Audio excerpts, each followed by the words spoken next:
그 전에도 지금 그 트럼프 대통령의 권한 남용에 대한 그 재판이 여러 건이 있었는데 법원이 결국 최종 단계에 가면 트럼프 대통령이 어쨌든 그 국정을 하고 있다는 현실을 좀 인정하는 듯 한 발 물러나는 판결을 내린 경우가 많아요. 그래서 이번에 이 관세의 적법성에 관해서도 뭐 예를 들어 절차적인 문제 또는 근거 법률의 문제를 좀 수정하거나 해소할 수 있는 시간을 벌어주는 그런 유예적 판결을 한다든가 뭐 이런 식으로 좀 비켜갈 거라는 예상들이 나오고 있죠. 사실 그런 묘안을 짜느라 시간이 좀 걸리고 있는 게 아니냐 이런 관측들도 나오고 있고요.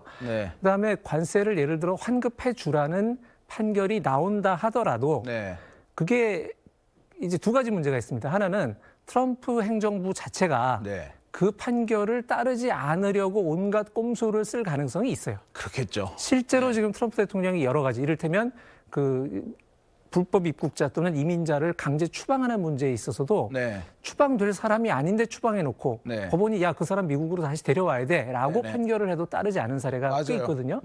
그런 식으로 나올 수가 있고 그러지 않더라도 이게 그 법원 판결이 나오면 그게 실제 관세 환급의 절차에 들어가기 위해서는 미국의 실무 관청들이 무슨 그 관련 규정도 새로 만들고 절차를 수립하고 전산을 바꾸고 해야 될 거 아닙니까? 사실 전례가 없는 일이니까. 그렇죠. 그런데 그런 일을 하려고 하지 않을 가능성이 꽤 있어요. 그렇겠죠. 대통령이 싫어할 게 뻔하니까. 그렇죠. 그러니까 지금 미국도 트럼프 대통령이 싫어하는 짓을 괜히 실무 공무원이 그 오지랖 넓게 나서서 했다가는 자기 일자리가 날아가거나 자기 부서가 날아가 버릴 위험이 있거든요. 그렇기 때문에 실제로 밑에서는 움직이지 않을 가능성도 높고 따라서 관세 환급에 대한 기대는 현실적으로 크지는 않다고 저는 생각을 합니다.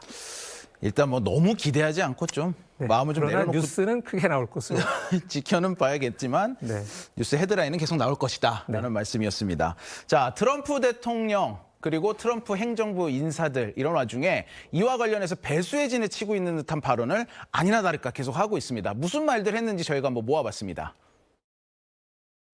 The president was able to push back using his IEPA powers.